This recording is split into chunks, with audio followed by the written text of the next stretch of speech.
Assalamualaikum warahmatullahi wabarakatuh.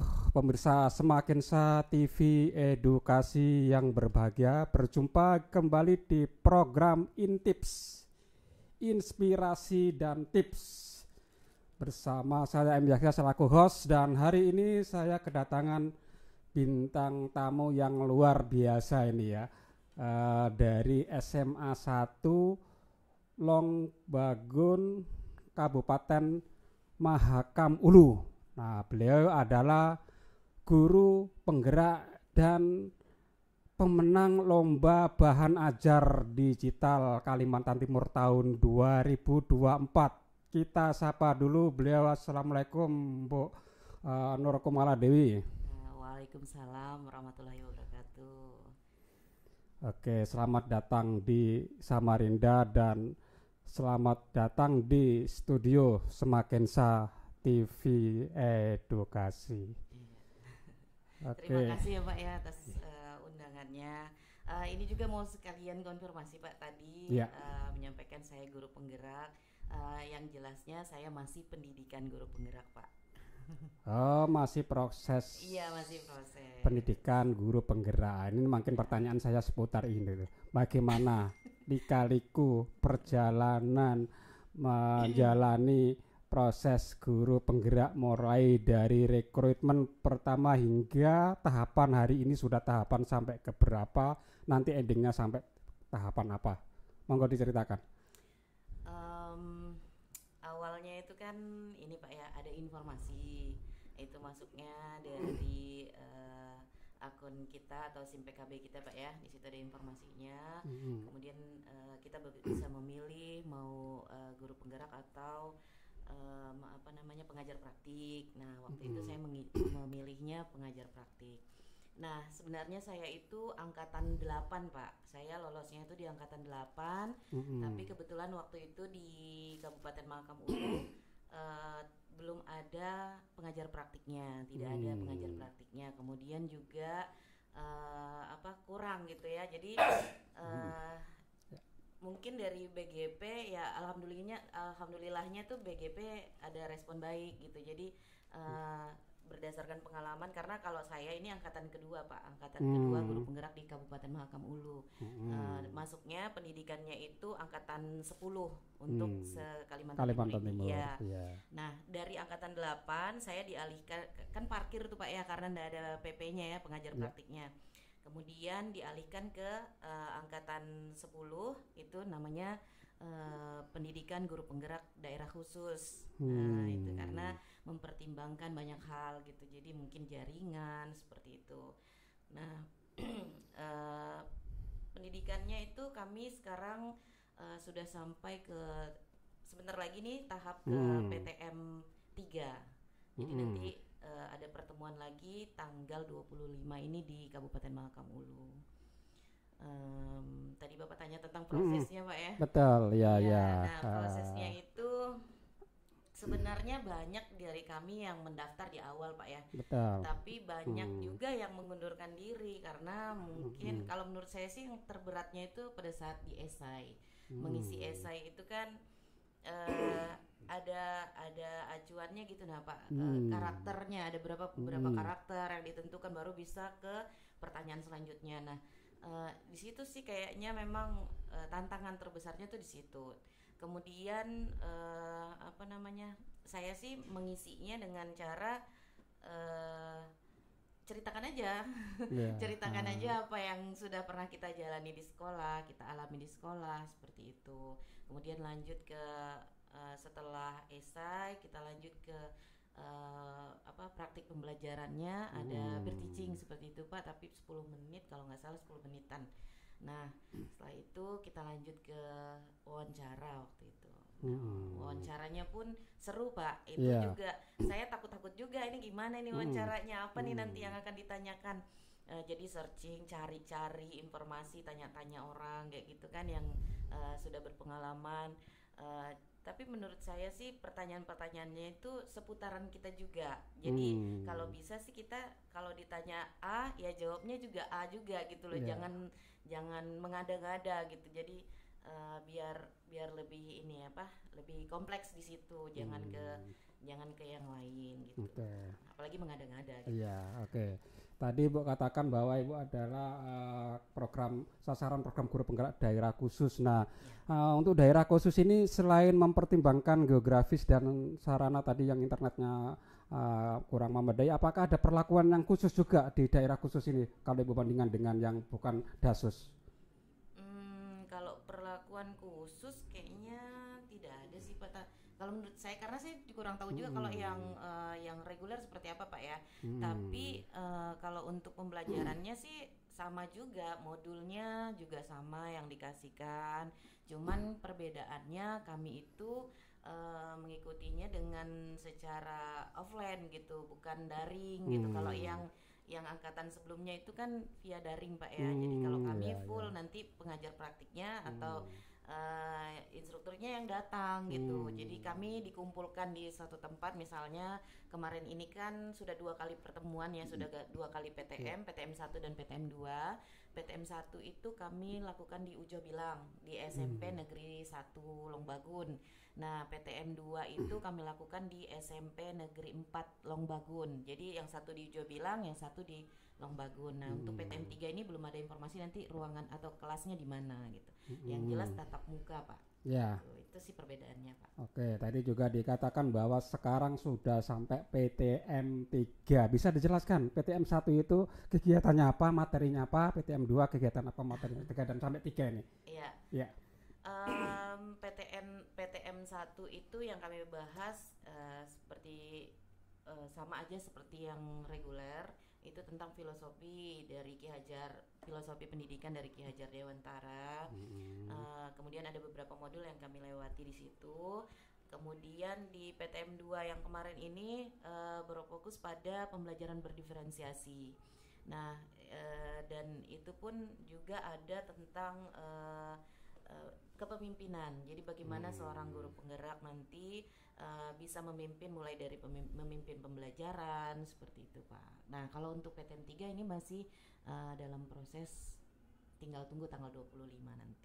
Oke, nah tadi juga ada istilah pembelajaran berdiferensiasi. Ini sebuah rohnya dari kurikulum Merdeka. Betul Bisa sekali. dijelaskan sedikit Bu, seperti apa gambaran pembelajaran diferensiasi yang seharusnya kepada pemirsa, silakan. Ya, pembelajaran berdiferensiasi ini kan salah satu dari berangkat dari filosofi Ki Hajar Dewantara, dari sebenarnya sudah dari sejak lama gitu, sudah sejak lama, tapi kadang-kadang kita masih guru, sebagai guru ini, terutama saya pribadi, banyak sekali masa-masa saya mengajar itu yang secara monoton seperti itu, dan fokus pada anak-anak satu cara gitu yang diajarkan. Tapi ternyata dengan cara pembelajaran berdiferensiasi ini kita harus betul-betul berpihak kepada murid kita gitu. Jadi kita harus betul-betul memperhatikan murid kita yang ini sebenarnya kebutuhannya apa sih, seperti itu. Jadi kita tidak hanya mengajar asal mengajar, tetapi juga libatkan kebutuhan murid kita tuh apa gitu. Ya kita lihat misalnya mulai dari gaya belajar murid kita gitu, kemampuan awal murid kita seperti apa. Jadi jangan disamaratakan. Itulah maksudnya sedikit tentang pembelajaran berdiferensiasi Pak, kalau menurut saya. Oke, jadi setiap siswa memiliki karakter yang berbeda dan beda-beda, perlu dikembangkan dengan cara yang berbeda dan metode yang berbeda, seperti itu ya. Betul sekali Pak. Oke, nah kira-kira dari kegiatan ini nanti berlangsung selama berapa bulan Bu? Ini sudah berapa bulan berlangsung ini? Ini sudah dari bulan berapa kemarin ya? Yang jelas sudah sampai bentar lagi PTM 3, nanti terakhir PTM 4 September insya Allah Pak selesainya. Ya. Tugas-tugas selain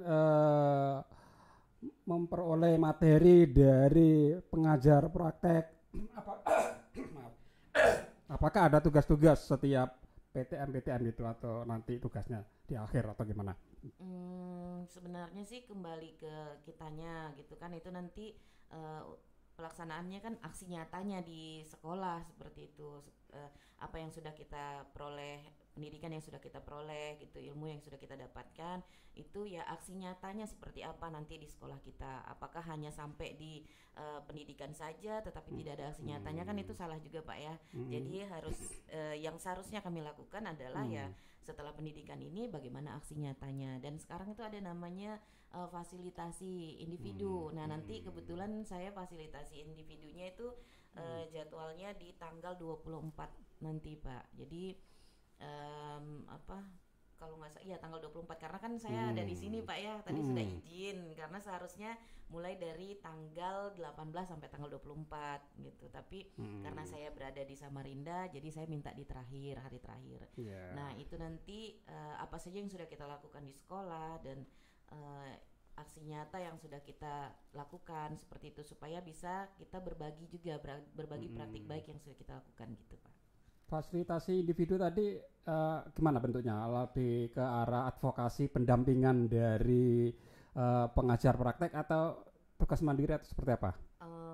Tugas mandiri, tetapi nanti kita bisa berkonsultasi, didampingi, kemudian diarahkan, dan nanti misalkan kekurangan kita di mana, seperti kayak coaching juga sih Pak itu, diajarkan ibaratnya apa ya namanya ya, apa itu namanya, kayak refleksi gitu nah Pak, kita sampaikan apa-apa yang sudah kita lakukan, kekurangan kita di mana, seperti itu. Jadi bukan oh kamu salah, ini salah, enggak begitu, tapi ini pengalaman teman-teman saya yang sudah Pak ya, karena saya kan belum juga, nanti di tanggal 24 seperti itu. Sejauh ini sudah berapa guru di wilayah Mahakam Ulu yang mengikuti program guru penggerak ini, pengetahuan Ibu, terutama jenjang SMA ya? Kalau untuk jenjang SMA baru tahun ini Pak ya, baru yang ini, karena kami sama-sama di angkatan 8 yang parkir. Jadi ada yang angkatan 8, 9, 10 seperti itu. Nah jadi kami tergabungnya di angkatan 10 ini lumayan banyak itu. Kalau yang dari SMA Negeri 1 Longbagun tuh ada 2 orang Pak. Saya dengan teman saya, ada satu namanya Pak Ardi. Kemudian teman-teman di Long Apari dan Long Pahangai juga luar biasa Pak. Mereka banyak yang tergerak untuk mengikuti guru penggerak ini. Jadi banyak rekan-rekan saya yang dari sana, dari Long Pahangai, dari Long Apari, dan juga di Long Hupung ada. Oke, luar biasa sekali. Semoga perjalanannya untuk menjadi dari calon guru penggerak menjadi guru penggerak bisa lancar ya Bu ya. Nanti sampai amin akhir. Ya Rabbal Alamin. Terima kasih Pak. Oke, saya akan mencoba bertanya lagi pada topik yang lain, yaitu capaian Ibu Nur Komaladewi dalam kegiatan lomba bahan ajar digital yang diselenggarakan oleh Dinas Pendidikan Provinsi Kalimantan Timur, dalam hal ini UPTD Tekkom dan Infodik. Nah, bisa diceritakan Ibu bagaimana liku-liku mengikuti kegiatan ini, informasinya dari mana dan prosesnya seperti apa? Baik. Sebelumnya saya terima kasih banyak kepada Tekkomdik Pak ya, yang ini kayaknya sudah tahun kesekian gitu Pak ya. Betul. Bikin kegiatan seperti sejak ini. 2021. Iya, nah kalau nggak salah tahun lalu juga ada dari Mahulu Pak ya yang lolos. Nah lika-likunya ya tentu saja pasti ada lika-liku ya Pak ya. Nah kalau di Kabupaten Mahakam Ulu sendiri Pak, sudah banyak sebenarnya beberapa guru tuh yang sudah banyak guru yang buat bahan ajar digital gitu kan, mulai dari misalnya PowerPoint-nya, kemudian pembelajarannya ya dibuatlah seperti itu. Cuman karena mungkin kita tuh kan ada batasan-batasan juga gitu, jadi agak namanya manusia kadang-kadang menurunkan sedikit semangatnya gitu. Nah mudah-mudahan kan dengan adanya terus lomba seperti ini juga bisa buat kita semakin bersemangat Pak ya. Nah saya itu dapat informasinya ini dari teman-teman juga, dan itu pun kayaknya sudah mendekati finish waktunya saya dapat informasinya. Jadi saya juga sudah ada rekan-rekan juga yang saya ajak kemarin di sekolah. Ya cuman mungkin karena keterbatasan waktu seperti itu, dan juga mungkin ya idenya masih masih gimana ya, maksudnya eh, masih kurang berminat ke sini dulu karena masih ada hal-hal yang perlu diutamakan seperti itu. Nah tapi saya itu tertantang juga rasanya gitu, nah Pak pengen juga ikut gitu, jadi ya saya buatlah waktu itu, kayaknya waktu pas liburan deh waktu itu. Ya. Iya Pak ya. Iya betul.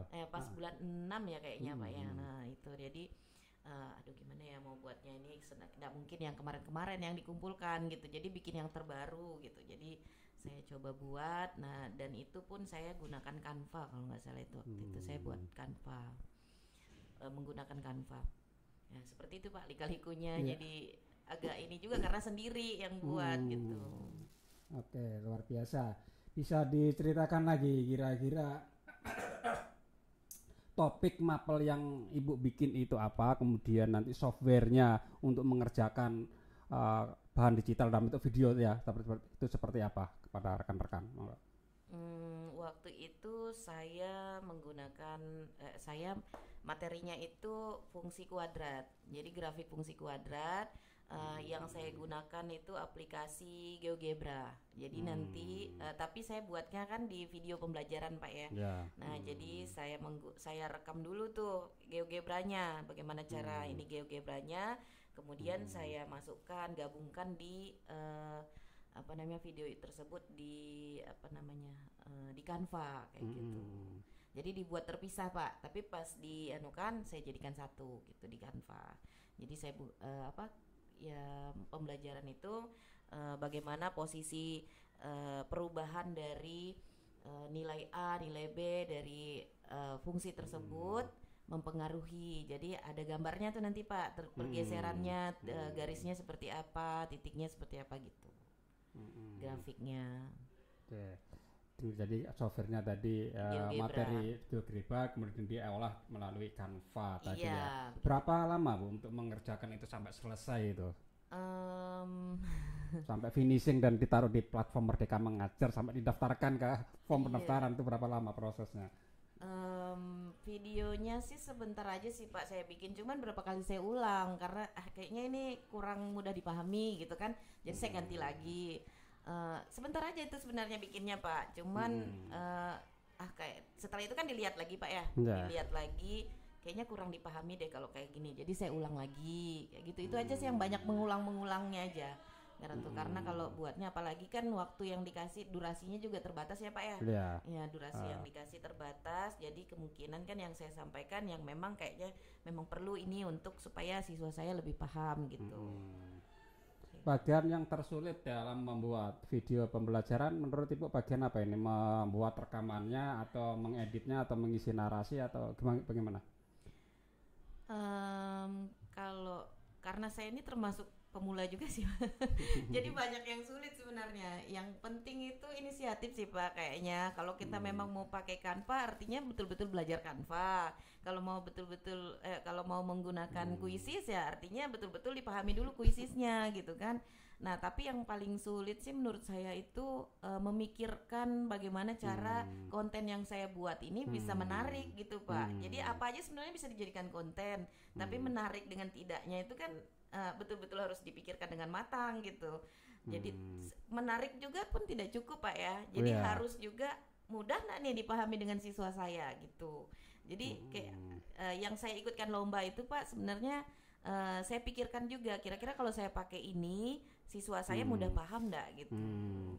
Ya pedagogical knowledge kontennya juga harus harus diperhatikan kita itu ya. Gitu, jadi tidak hanya asal menyampaikan saja. Kalau hanya sekedar menyampaikan kan kayaknya lebih apa ya, kayak apa kurang bermanfaat gitu kalau misalkan itu. Oke. Ya ini kapan ini Ibu dapat informasi atau berita gembira tentang terpilih karyanya menjadi 50 besar ini dan apa perasaannya setelah mendengar itu? Tadi malam tadi sore kemarin gitu Pak, kemarin saya dapat informasi ada yang ngirimkan surat itu kalau nggak salah Mbak Evi kah siapa Iya ya? betul ya. Mbak Evi ya. Nah, kemudian mengirimkan surat, di situ ada tertera masuk 50 peserta terbaik gitu Pak ya, Ya. bahan ajar digital. Nah, ya perasaannya ya tentu saja senang ya Pak ya kalau kita ikut lomba. Kalau saya pribadi sih Pak ya, kalau ikut lomba ya tujuannya menang gitu. Kalau misalkan tidak menang artinya bonusnya ya udah pengalaman gitu. Saya kan banyak orang yang mengatakan bahwa ikut dulu pengalaman gitu, menang bonus. Kalau saya beda Pak. Kalau saya tujuannya menang, kalau tidak menang ya udah itu pengalaman. Gitu kalau menurut saya seperti itu. Jadi ya senang Pak. Berarti siap menerima hadiah undangan. Kegiatan hadiahnya di mana? Tanggal berapa bisa diceritakan ke teman-teman? Di Balikpapan di hotel dekat bandara itu. Ultima Sagita ya. Hotel di dekat bandara gitu ya Pak ya? Ya, di tanggal berapa itu? Tanggal 21 sampai tanggal 22 Pak. Oke, luar Agustus, biasa. Ya. Ya, ini ngomong-ngomong ini karya ke berapa Kak? Apa karya pertama langsung diikutkan lomba atau mungkin ada karya-karya sebelumnya?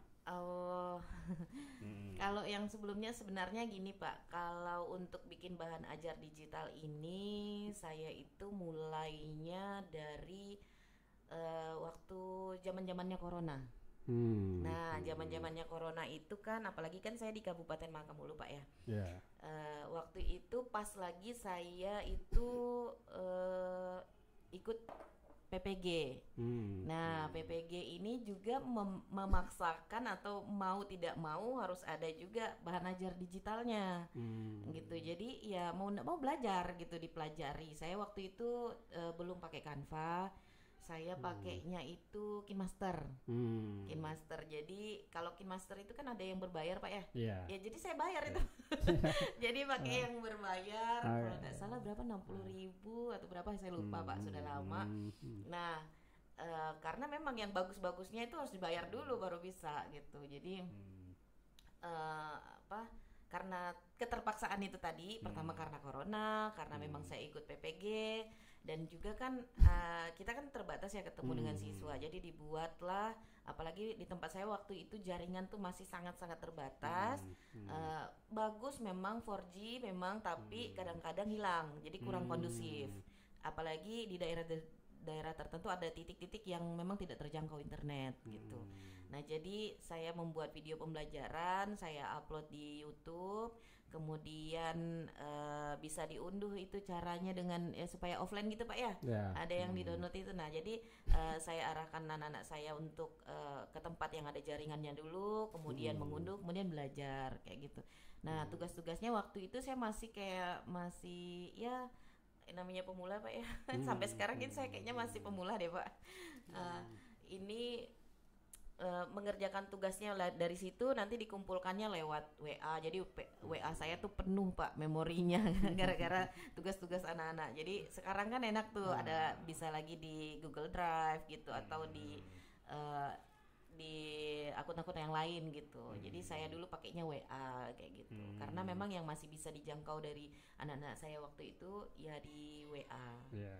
Oke, baru ini saya dengar bahwa Kabupaten Mahakamulu mengalami bencana banjir besar ya, dan sekolah Ibu kena berdampak ya. Nah, sampai hari ini bagaimana? Apakah masih dalam proses pemulihan atau sudah seperti biasa sedia kala atau bagaimana nih?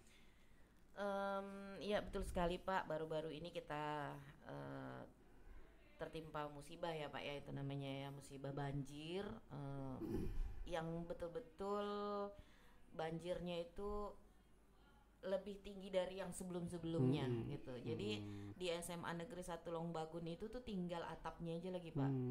Jadi sampai di angin-angin itu yang dinding itu, pintu di atas itu. Kemudian ya kita tuh sudah selamat sebelum banjir itu tinggi, itu barang-barang sudah ditinggiin, ditaruh dibuat di atas dekat plafon itu, sudah ditaruh di situ, tetapi ternyata sudah kena banjir juga. Komputer, barang-barang elektronik lainnya itu sudah tenggelam semua, sudah basah. Jadi tidak bisa digunakan. Apalagi papan tulis Pak. Nah, sampai sekarang itu papan tulis kami belum ada. Tapi sekarang sudah dibeli, sudah ada proses pengirimannya. Apalagi sekarang kan air kecil Pak ya, betul, air surut gitu di tempat kami, air surut. Jadi air surut itu kalau kirim barang Pak itu biaya pengiriman itu bisa 2 kali lipat. Jadi kan pakai kapal dulu di pertengahan sampai ke misalnya di Data Bilang atau di mana, nanti naik kapal kecil lagi baru bisa tembus ke tempat kami. Jadi itu biasa pengeluarannya double. Sedangkan kalau kita beli barang dari aplikasi atau dari ya urusan bendahara lah, itu kan ada aturannya Pak ya. Nanti siapa yang mau nambahin tuh biaya pengeluarannya. Jadi sekarang itu mungkin sekarang sudah proses pengiriman papan tulisnya sudah ini. Kalau untuk pembelajaran ya untungnya rekan-rekan di sana, siswa-siswi di sana, orang tuanya itu mau bekerja sama Pak. Jadi kami sama-sama membersihkan ruangan gitu. Jadi gotong royong gitu Pak. Proses pemulihan pasca banjir tadi, apakah anggaran mandiri dari Bosnas atau Bosda atau mungkin ada bantuan rehab dari dinas provinsi atau gimana? Kalau untuk rehab saya kayaknya belum ada sih, tapi nggak tahu juga Pak ya, mungkin ada prosesnya. Saya tidak sampai ke situ, saya belum dapat informasinya. Kalau untuk ini kemarin karena memang Pak ya kalau kita bersih-bersih itu butuh semprot gitu ya Pak ya, mesin Alkon tentunya butuh bensin ya. Jadi komite kami luar biasa juga Pak. Jadi komite kami ini bergerak ada sumbangan gitu nah Pak dari orang tua siswa untuk membeli bensin seperti itu untuk alat-alat kebersihan kayak gitu. Karena kalau proses kita tunggu dari sekolah Pak ya, tentunya memang berproses Pak ya, ada prosesnya yang memang kita juga harus hati-hati seperti itu ya. Kerjasama dari Bapak Ibu guru, kepala sekolah itu juga kami betul-betul ini saya salut, saya senang sih Pak, saya di sana teman-teman di sana luar biasa gitu. Oke. Sebelum kita akhiri bincang-bincang kita, bisa diberikan tips Bu ya, sesuai dengan tema kita, inspirasi dan tips. Tadi kita sudah mendengar inspirasinya, kita mau dapatkan tipsnya ini, bagaimana tips untuk bisa lolos guru penggerak dan juga bagaimana tips menjadi pemenang lomba bahan ajar digital di tahun berikutnya. Silakan Ibu. Kalau untuk guru penggerak Pak ya, saya rasa semua guru bisa menjadi guru penggerak. Nah, tipsnya itu saya ini mungkin karena usaha dan juga karena keberuntungan juga Pak. Jadi usaha saya dan keberuntungan saya. Karena teman-teman saya yang di sana tuh semua juga bersaing juga gitu, maksudnya mau juga gitu. Nah, kalau yang saya mungkin nggak bisa kasih tips ya Pak, saya kasih diri saya yang bagaimana aja ya Pak ya. Saya itu kemarin ya menceritakan apa adanya saya. Di esai itu saya tuliskan apa saja yang pernah saya lakukan, apa saja yang pernah saya ikuti, tidak hanya di bagian di sekolah, tetapi juga di luar sekolah. Misalnya kegiatan apa saja sih yang saya ikut di sekolah seperti itu. Nah, hal-hal apa aja yang pernah saya alami nih, yang bisa saya selesaikan bersama anak-anak saya gitu, bersama rekan-rekan guru, itu juga saya ceritakan di situ. Jadi misalnya jadi pembina pramuka atau jadi wali kelas, itu juga saya ceritakan. Kemudian jangan boleh kita lihat di Google atau tanya-tanya teman, mudah-mudahan itu menjadi inspirasi gitu kan Pak, tapi jangan menuliskan hal-hal yang bukan dari diri kita gitu. Jadi ya yang dari kita aja yang ditulis gitu, apa adanya. Kemudian pada saat wawancara jika sudah lolos yang esai, pada saat wawancara itu juga ceritakan hal-hal yang memang terjadi dan yang memang kita ketahui. Kalau kita tidak ketahui ya sudah kita bilang tidak gitu. Kalau saya kemarin seperti itu. Saya sangat mengingat sekali waktu itu saya sempat ditanyakan, tentunya setiap apa yang kita lakukan ada orang yang suka, ada yang tidak Pak ya. Apalagi kan misalnya kita lakukan di sekolah nih, ada yang kita melakukan sesuatu, tentunya ada yang tidak suka dan ada yang suka. Kemudian saya ditanyakan, bagaimana respon kita dengan orang yang tidak suka. Ya saya bilang selama orang yang tidak suka itu masih di belakang saya, masih tidak menyampaikan ke saya, artinya bukan urusan saya. Jadi terserah sama mereka gitu. Kecuali ketidaksukaannya itu disampaikan ke saya, siapa tahu bisa perbaikan diri saya seperti itu. Nah itu yang kadang-kadang saya juga itu betul nggak ya saya sampaikan gitu, tapi ya kalau menurut saya itu sih mungkin yang membawa saya tuh sampai ke titik ini gitu. Jadi ya memang kita jangan juga mudah terpengaruh gitu nah Pak, jangan mudah terpengaruh. Ya. Nah, untuk tips yang kedua. Ya yang kedua bahan itu ajar. Bahan ajar itu saya membuat bahan ajar pertama pertimbangkan kebutuhan siswa kita. Karena bahan ajar yang orang lain buat belum tentu bisa sama dengan bahan ajar yang kita akan ajarkan ke anak-anak kita gitu. Jadi pertimbangkan, perhatikan betul kebutuhan anak kita nih apa nih gitu. Nah kemudian fokus juga dengan tujuan pembelajaran kita apa. Jadi jangan sampai melebar gitu, dan usahakan juga mudah dipahami. Itu sih yang sulit mudah usahakan membuat sesuatu yang kira-kira mudah dipahami anak-anak kita. Oke. Baik, terima kasih Ibu Nurkumala Dewi. Itulah tadi pemirsa bincang-bincang saya dengan sosok yang menginspirasi, yaitu dari SMA 1 Longbagun Kabupaten Mahakam Ulu, yang perjalanannya saya pernah ke sana itu 2 hari 1 malam ya, dengan naik kapal. Kalau naik darat itu mungkin masih ya tidak memungkinkan ya, dengan kendaraan biasa ini harus double gardan. Semoga bincang-bincang tadi bisa memberikan inspirasi bagi kita terutama teman-teman guru yang ada di kota ini harus lebih memiliki semangat ya. Kalau mereka yang berasal dari daerah khusus tadi yang diceritakan bisa mampu berprestasi, kenapa kita yang di daerah yang nyaman harus lebih bisa seharusnya Bu, seperti itu ya. Oke, kita akan jumpa lagi dengan episode-episode yang lain di program Intips, Inspirasi dan Tips di channel Semakensa TV Edukasi. Sampai jumpa. Assalamualaikum warahmatullahi wabarakatuh.